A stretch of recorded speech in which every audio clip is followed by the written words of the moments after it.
रूपांतरित सेल जैसा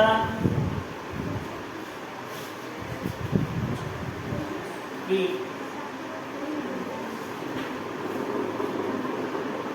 शब्द रूपांतरण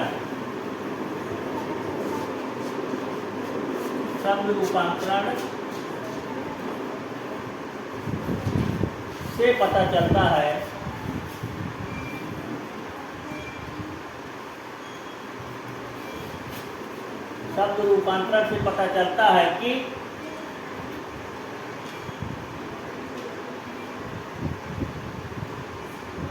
रूपांतरित सेल जैसा कि शब्द रूपांतरण से पता चलता है कि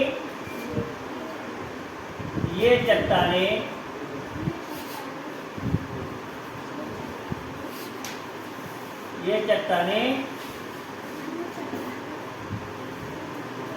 अन्य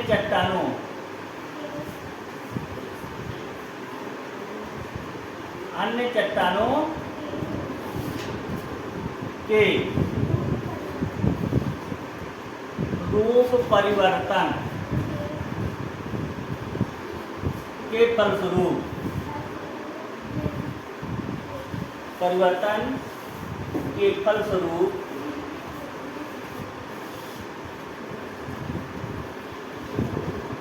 निर्मित होती हैं।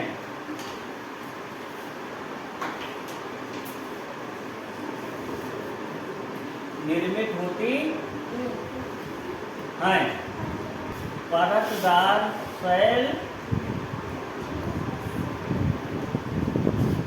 तथा आग्नेय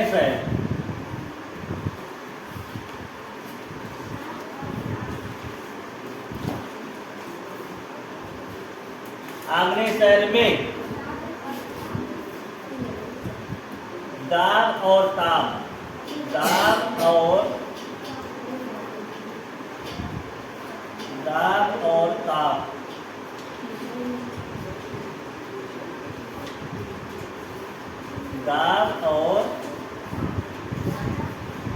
द्वारा परिवर्तन दाब और ताप द्वारा परिवर्तन के फलस्वरूप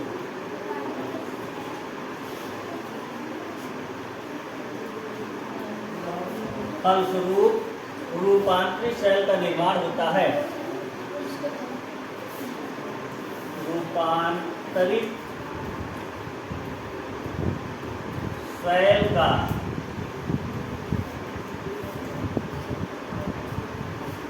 निर्माण होता है। देखिए ये बदलता कैसे है। आग्नेय सेल कौन कौन से है, यहाँ पे डाल लो। आग्नेय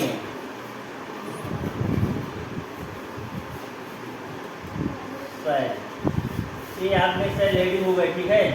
आग्नेय सेल में आपका आता है अभ्रक। क्या आता है? अभ्रक। और क्या आता है? बेसाल्ट। और क्या आता है? ग्रेनाइट।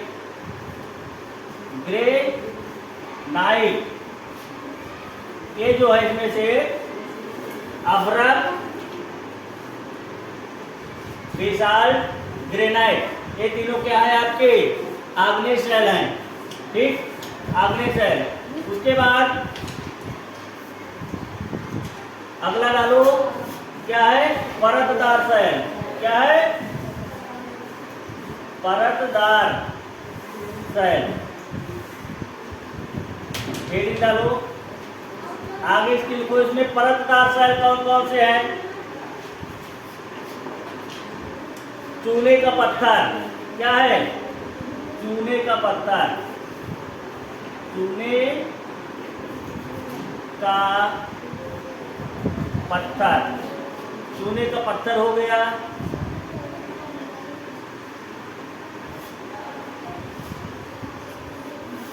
कोयला हो गया,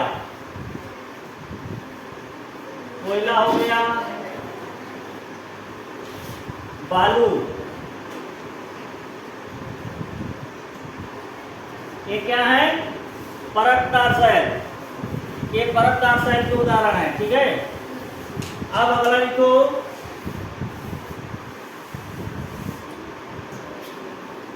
अगला है रूपांतरित शैल। क्या है?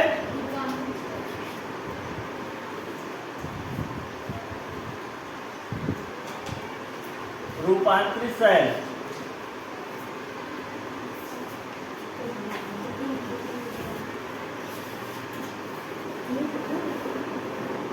रूपांतरित शैल, रूपांतरित शैल में क्या क्या आता है? ग्रेफाइट। उस दिन पढ़ाया गया था ना, ग्रेफाइट किसमें लगता है? ये चमकती हुई धातु है, इससे पेंसिल में यही लगता है। क्या लगता है? ग्रेफाइट। फिर हीरा, हीरा भी चमकता है कि नहीं? हीरा कोयले से परिवर्तित होता है, रूपांतरित से बदल जाता है। और संगमरमर, चूने का पत्थर जो है संगमरमर में परिवर्तित होता है, रूपांतरित शैल का ये भी उदाहरण है। संगमरमर,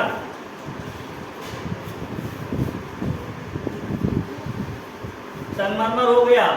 और क्या है? स्लेट भी है। स्लेट भी क्या है? रूपांतरित शैल। ठीक, निम्नलिखित वाक्यों में सही गलत शब्द को काटकर वाक्य सही कीजिए। जैसे इसमें दिया गया है, का में, प्रश्न का में दिया गया है, परतदार आग्नेय शैल कठोर और रवेदार होते हैं। परतदार शैल तो कठोर और रवेदार नहीं होता है। ठीक, आग्नेय शैल जो है ये कठोर और रवेदार होता है। ठीक, तो इसको जो है ए वाले शब्द को मिटा दीजिए, परतदार शब्द को मिटा देना है। अब इतना लिखना है, आग्नेय शैल कठोर और रवेदार होते हैं।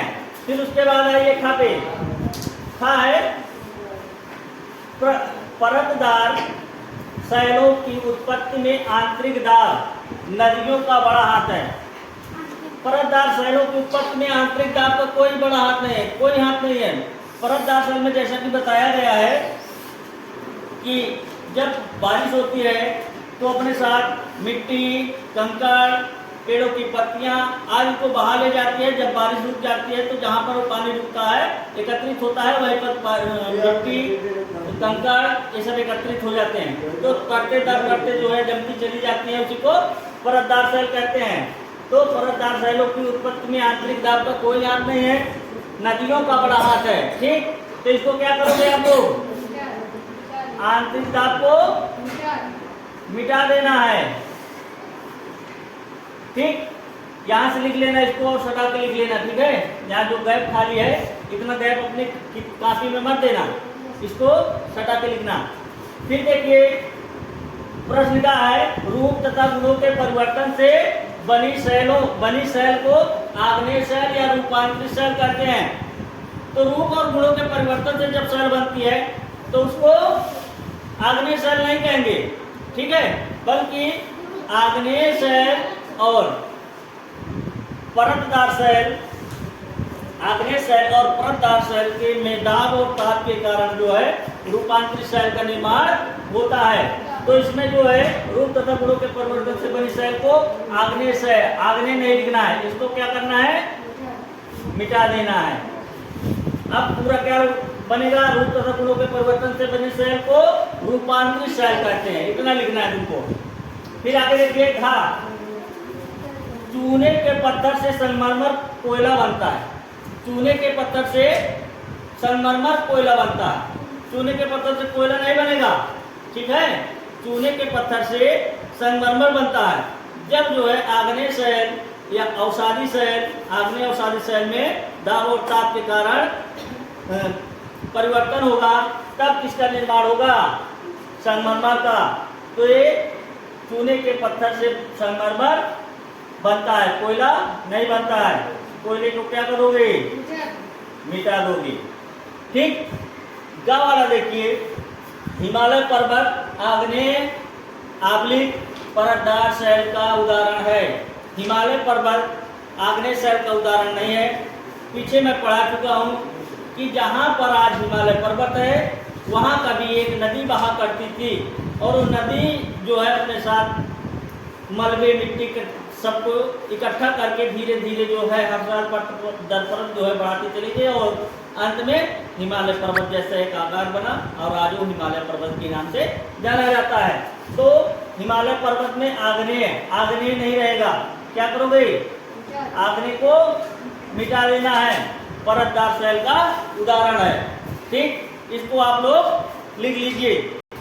प्रश्न 4 है रिक्त स्थानों की पूर्ति कीजिए।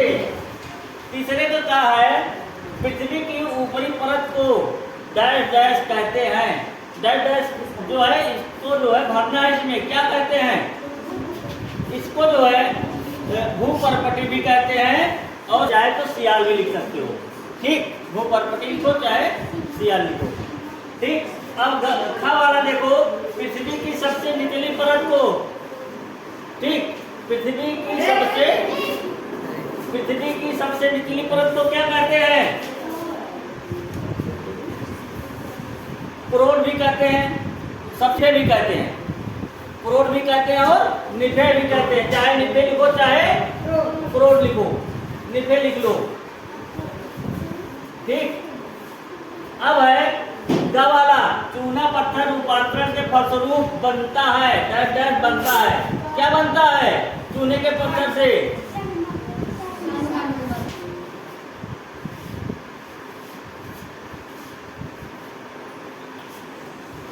संगमरमर बनता है। क्या बनता है? संगमरमर बनता है। मंडल की ऊपरी परत को डैश डैश कहते हैं। मंडल देखो 3 परतें होती थी ना पृथ्वी की, 3 परतें, जिसमें पहला हुआ भूपर्पटी, और उसके नीचे क्या है? मंडल, और उसके नीचे पुरोड। मंडल को 2 भागों में बांटा गया है, ऊपरी मंडल और निचला मंडल। तो मंडल की ऊपरी परत को क्या कहते हैं? जो ऊपरी परत होती थी उसको क्या कहते थे? दुर्बलता मंडल।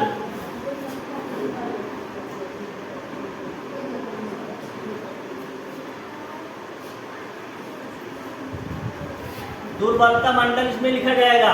ठीक, ये सब चीजें जो दी गई हैं लिखो, चलो लिखो।